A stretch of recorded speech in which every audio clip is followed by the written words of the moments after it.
عامۃ العظما، عظیم ترین جنگ. احادیث موجود ہے میری اس کتاب کے اندر، حوالوں کے ساتھ ہے، ٹیکسٹ کے ساتھ ہے. ویل للعرب من شر قد اقترب، ہلاکت اور بربادی ہے عرب کے لیے اس شر سے جو قریب آ چکا ہے. لیکن اب یہ بات تو پھر میرے اور آپ کے لیے ذرا دور کی ہو گئی. تیسری کڑوی بات اب آ رہی ہے. ابھی تو عربوں کی بات تھی نا. 120 کروڑ میں نے آپ کو بتایا تھا کہ مسلمان دنیا میں ہیں، ان میں 20 پلس 22-23 ہوں گے عرب ہیں، باقی 1 ارب 100 کروڑ یہ کون ہے؟ نان عرب، امیین. امیین نہیں، آخرین. امیین تو عرب ہیں. ان میں سے بقیہ میں سے سب سے بڑی مجرم قوم میں اور آپ ہیں. ہندوستان کا مسلمان نہیں، انڈونیشیا کا نہیں، ایران کا نہیں، ترکستان کا نہیں، افریقہ کا نہیں. 20 کروڑ عرب اور 10 پلس 11 ہیں یا 12 کروڑ ہیں، کتنے بھی ہیں پاکستانی. نمبر 2 مجرم. کیوں؟ انہوں نے ایک ملک بنوایا اسلام کے نام پر، لاکھوں انسانوں کی جانیں گئیں، ہزارہا عصمتیں لوٹی، کتنا بڑا تبادلہ آبادی ہوا، کتنی مسلمان عورتیں ہندوؤں کے قبضے میں رہ گئی. اس نام پر ہمیں اسلام کے لیے ملک چاہیے. قائد اعظم نے فرمایا ہم اس لیے پاکستان چاہتے ہیں اسلام کے اصول حریت و اخوت و مساوات کا ایک نمونہ عہد حاضر میں پیش کریں. 50 برس ہو چکے ہیں. نوٹ کر لیجئے، 2 حساب ہیں نا، ایک ہے شمسی، ایک ہے قمری. قمری کے حساب سے 50 برس ہو چکے، 9 مہینے زائد ہو چکے ہیں. شمسی حساب سے 50 برس میں 9 مہینے کم ہیں. بس اتنا ہی فرق ہے. اگلے اگست میں ہو جائے گا نا 50 برس کرسچین ایرا سے. 1997 1947 اگست تک کتنے مہینے رہ گئے؟ اور قمری حساب سے جو گزشتہ رمضان مبارک تھا اس کی 27ویں کو 50 مکمل ہو چکے، آگے 9 مہینے اور گزر چکے. ہم بالکل بیچ میں بیٹھے ہیں اس وقت. تو اسلام کہاں ہے؟ پاکستان بننے کے بعد ایمانداری سے دیکھیے کس چیز میں اضافہ ہوا ہے. بدمعاشی، عیاشی، جھوٹ، فحاشی، عریانی، بے پردگی، غبن، بد امنی، لوٹ مار، بڑے سے بڑے جرائم، گھناونے سے گھناونے جرائم، سب میں اضافہ. وہ اصول حریت و اخوت مساوات کہاں ہیں؟ ساری معیشت سود پر، اللہ اور اس کے رسول کے خلاف اعلان جنگ. آج ہم IMF کی ایک اسامی ہے، کورٹ آف وارڈ ہے. اتنے کھل کر باتیں ہمارے بزرگ کر رہے ہیں، ہمارے لیے کوئی اور چارہ کار ہے ہی نہیں. میں ابھی سکھر میں تھا، وہاں ایک مذاکرہ دیکھنے کا مجھے موقع مل گیا ٹی وی پر. صاف کہہ رہے تھے وہ دانشور، وہ تو ہمارے لیے کوئی اور چارہ کار نہیں، ہمارے لیے مفید یہی ہے جو کچھ ہو رہا ہے. IMF ہی ہمیں بچائے گا، اور واقعتاً بچائے گا. کیوں بچائے گا؟ آپ کے لیے نہیں بچائے گا، اپنے لیے بچائے گا. اسے آپ کے اندر سے اپنا خون نکالنا ہے. اگر مرنے دیں گے تو خون کہاں سے لیں گے؟ They will keep you. لیکن رکھیں گے اسی طریقے سے کہ خون کشید کرتے چلے جائیں. کبھی بجلی کا کرایہ، کبھی گاڑیوں کا کرایہ، کبھی اس کا کرایہ، کبھی اس کا کرایہ، کبھی اس کا ریٹ، کبھی اس کا ریٹ، کبھی ڈاک کے ریٹ. خون چوسنے کے لیے یہ صورتحال جو ہے یہ ہماری آخر کس کی ہے؟ کس نے کیا یہ؟ کیا اللہ ظالم ہے؟ کیا ہم مجرم نہیں ہیں اس کے؟ یہ اجتماعی جرم. اور کوئی ملک اسلام کے نام پر نہیں بنا. اچھی طرح نوٹ کر لیجئے. انڈونیشیا میں تحریک چلی وہ ملائی نیشنلزم کے نام پر، ملے نیشنلزم. عربوں نے انگریزوں سے نجات حاصل کی فرانسیسیوں سے عرب نیشنلزم کے نام پر. العروبہ. صرف ایک ملک بنا تھا پاکستان کا مطلب کیا؟ لا الہ الا اللہ. اور آج یہی وجہ ہے کہ کم سے کم عربوں کے ہاں خوشحالی تو ہے. جو ذلت آئی ہے ابھی ان پر اور مسکنت آئی ہے، کر کچھ نہیں سکتے، بے بس ہو گئے. جزیرہ نما عرب میں آج یہود اور عیسائی دندناتے پھر رہے ہیں. ان کے فوجی مراکز قائم ہو چکے ہیں. نجد کے پورے علاقے کے اوپر ان کا قبضہ ہے اس وقت. ذلت ہی ہے نا. ہمارے ہاں تو بھوک بھی ہے، ہم تو اس سے آگے بات جا رہی ہے. ہمارے ہاں یہ مسئلہ اور آگے بڑھے گا تو کیا شکلیں ہوں گی. بھوکے بھیڑیے جس طریقے سے پیٹ پھاڑیں گے محلوں میں رہنے والوں کے اور کوٹھیوں میں رہنے والوں کے، وہ وقت دور نہیں ہے. یہ عذاب الہی کی شکل، جیسے کہ فرمایا گیا سورہ انعام میں، قل هو القادر ان يبعث عليكم عذابا من فوقكم او من تحت ارجلكم او يلبسكم شيعا ويذيق بعضكم بعض بعض.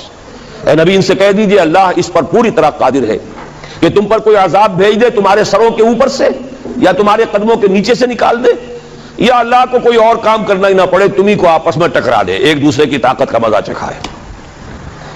فرقے واریت ہو، صوبائی عصبیت ہو، لسانی عصبیت ہو، کبھی بلوچ اور پٹھان لڑ رہا ہوتا ہے کوئٹہ میں، کبھی کراچی میں، اب دوبارہ کیا شکل ہوگی اللہ ہی بہتر جانتا ہے. اس لیے کہ وہ جو مہرے جو ہیں کبھی کوئی مہرے کو اٹھاتا ہے، کبھی اسی مہرے کو نیچے رکھ کر کسی دوسرے مہرے کو اٹھا لیتا ہے. نتائج تو بعد میں پتہ چلتا ہے نا. وہ تو اب کسی نے کہا ہے کہ پیسے فلاں جگہ سے لے کر فلاں کو دیے گئے، وہ تو آج حقیقت واضح ہو رہی ہے. تو اچھی طریقے سے سمجھ لیجئے کہ یہ سب عذاب الہی کی شکلیں ہیں. میرا تو اب تک کے ساری گفتگو کا خلاصہ کیا ہے؟ آج ہم امت مرحومہ نہیں ہے، امت معذبہ ہے. ورنہ اللہ کو ہم پر رحم فرمانا ہو اور امریکہ ہمارے اوپر کوئی سختی لا سکے، معاذ اللہ ثم معاذ اللہ. اللہ ہماری بھلائی چاہے اور کوئی ہماری برائی کر سکے، ناممکن. جو کچھ ہے اللہ کی طرف سے. لما يعذبكم بذنوبكم بل انتم بشر ممن خلق.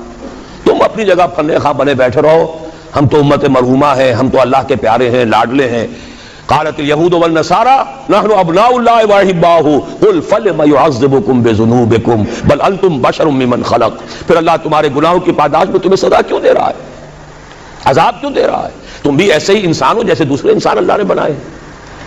یہ ہے ہمارا اصل مسئلہ. دیکھیے انفرادی مسئلے بھی ہیں، پیٹ کا مسئلہ بھی ہے، چھت کا مسئلہ بھی ہے. ہر انسان چاہتا ہے کہ کوئی رین بسیرا ہو، کوئی چھت ہو، ضروری ہے. شریعت نے بھی یہ حقوق دیے ہیں. کوئی لباس کو ڈھانپنے کے لیے، اپنے جسم کو ڈھانپنے کے لیے لباس بھی چاہیے. یہ ہے مسائل. لیکن یہ ہے کہ ایک ہے انفرادی مسائل سے اوپر اس قوم کے مسائل، ملک کے مسائل. وہاں اگر عذاب آئے گا یہودیوں کے ہاتھوں، یہاں آئے گا ہندوؤں کے ہاتھوں. میں نے اپنی اس کتاب کو ختم اس پر کیا ہے. 3 امکانات ہیں پاکستان کے لیے. جو کچھ ہم اب تک کر چکے ہیں، جو ہم نے عہد وعدہ خلافی کی ہے، ہم نے اب تک کوئی اسلام نافذ نہیں کیا، وعدہ خلافی کی ہے. اور سورہ توبہ کی 3 آیات کے اندر بیان کر دیا گیا ہے کہ کوئی قوم اجتماعی طور پر اگر کوئی وعدہ کرے اور اس کی پھر خلاف ورزی کرے اللہ کے ساتھ، تو اس کی سزا کیا ہے؟ نفاق.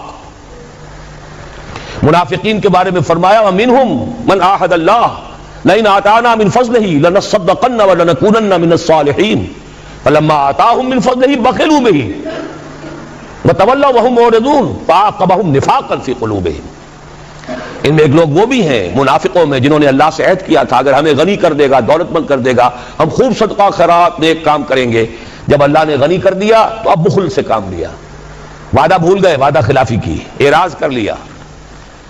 اللہ نے ان کے دلوں میں نفاق کا مرض پیدا کر دیا. وہ نفاق باہمی ہے. آج قوم نہیں رہی، قومیتوں میں تقسیم ہو چکی، عصبیتوں میں تقسیم ہو چکی، نسلی عصبیتیں، قبائلی عصبیتیں. فلاں قبیلے کے فلاں سے جنگ ہو رہی ہے، فلاں کی فلاں سے جنگ ہو رہی ہے، بگٹیوں کا ان کے ساتھ معاملہ ہو رہا ہے، فلاں کا فلاں کے ساتھ معاملہ ہو رہا ہے. ہر سطح پر بدامنی، صوبائی ہے، لسانی ہے، مذہبی ہے، قتل و غارت، مسجدوں میں بم کے دھماکے ہیں اور دوسری عبادت گاہوں میں ہو رہے ہیں. یہ سارا کیا ہے؟ اچھی طرح سمجھ لیجئے نفاق باہمی. اور نفاق عملی کیا ہے؟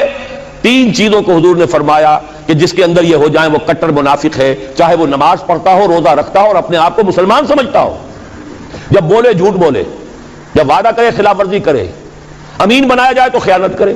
اب یہ 3 اوصاف آپ دیکھ لیجئے ہمارے اس معاشرے میں جو جتنا بڑا ہے، اکثر و بیشتر اللہ ماشاءاللہ اتنا ہی بڑا جھوٹا، اتنا ہی بڑا خائن، اتنا ہی بڑا وعدہ خلاف. یہ ہے ہماری اس وقت کی صورتحال. حل کیا ہے؟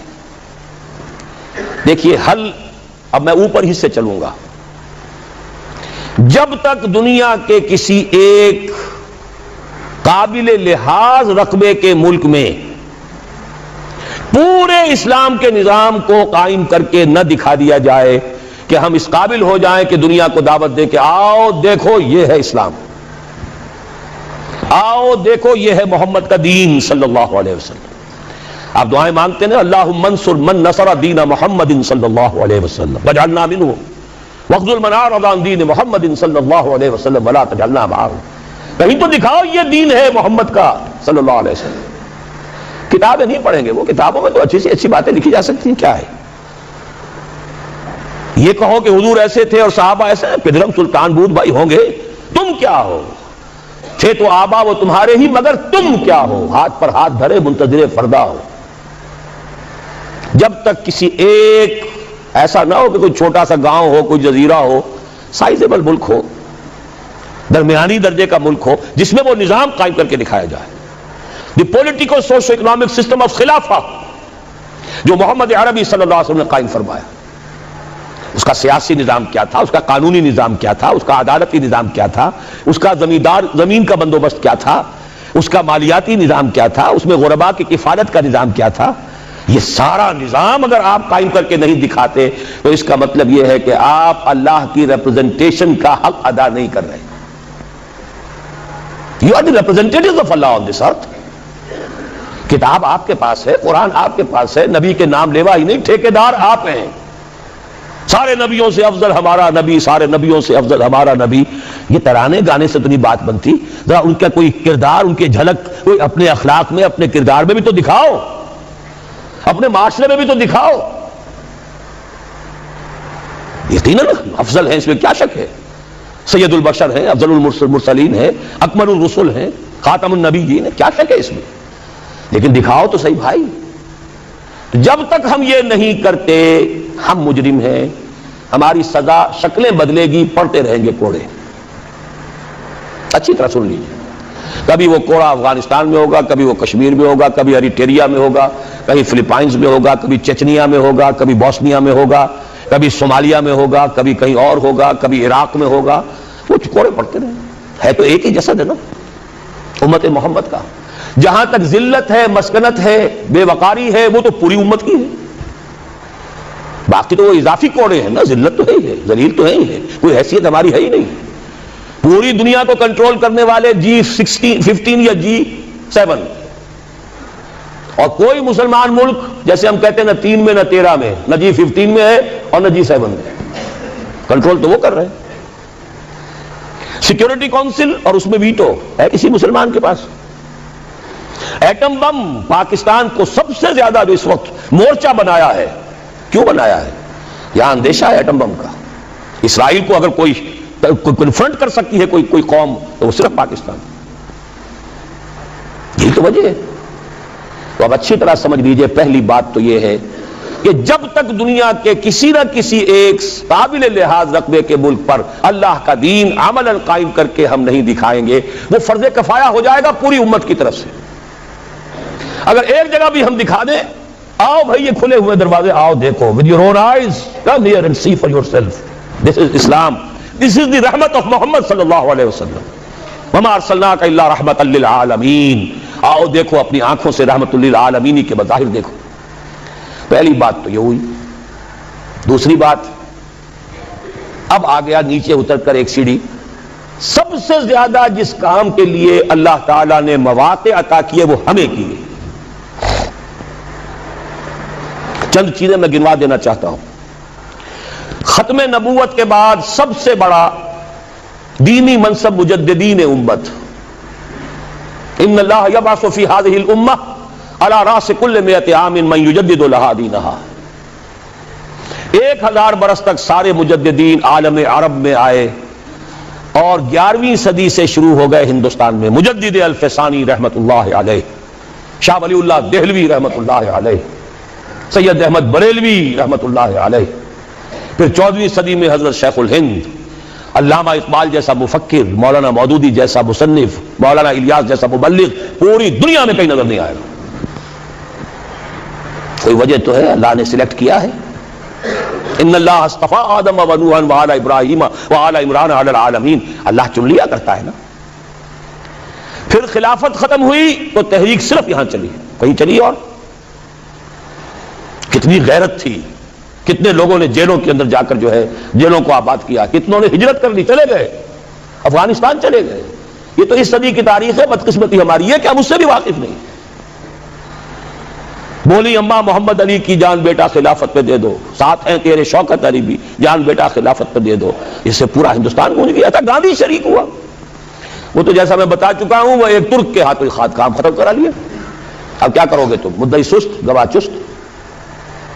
پھر پوری دنیا میں مسلمان ممالک آزادی ہوئے، بظاہر آزاد، حقیقتاً تو کوئی بھی ابھی آزاد نہیں۔ ظاہری آزادی جو ملی ہے تو اس میں صرف ایک ملک کے لیے اسلام کا نعرہ لگا، پاکستان کا مطلب کیا؟ لا الہ الا اللہ، کہیں اور نہیں۔ پھر پاکستان بنا ہے تو معجزہ، پوری دنیا مانتی ہے کہ معجزہ، کسی حساب کتاب میں نہیں۔ میری کتاب ہے استحکام پاکستان، میں نے ثابت کیا ہے تمدن، سیاست، ریاست کے کسی اصول سے ثابت نہیں کیا جا سکتا کہ پاکستان بننا چاہیے تھا۔ It is a miracle. پھر پاکستان بننے کے بعد اتنا بڑا میریکل ہوا ہے، 10 کروڑ تھے ہم اس وقت، مشرقی اور مغربی پاکستان دونوں کے ملا کر، اور 10 کروڑ عوام کی نمائندہ دستور ساز اسمبلی نے فیصلہ کیا حاکمیت اللہ کے لیے ہے، ہمارے لیے نہیں ہے۔ قرارداد مقاصد، سروری زیبا فقط اس ذات بے ہمتا کو ہے، حکمراں ہے ایک وہی، باقی بتانے آزری۔ 1949 میں قرارداد مقاصد پاس ہوئی، 1950 میں اور بڑا معجزہ ہو گیا، آج اس کا ہم تصور نہیں کر سکتے۔ شیعہ، سنی، دیوبندی، بریلوی، جماعت اسلامی، اہل حدیث، 6 جماعتوں اور سوچئے صرف 3 دن اور آپ کی زندگی بدل سکتی ہے، صرف 3 دن، اور آپ کے گھر میں دولت ہی دولت آ سکتی ہے، صرف 3 دن، اور بیماریوں سے شفا مل سکتی ہے، صرف 3 دن، اور کاروبار میں ایسی برکت ہو سکتی ہے کہ آپ خود حیران رہ جائیں۔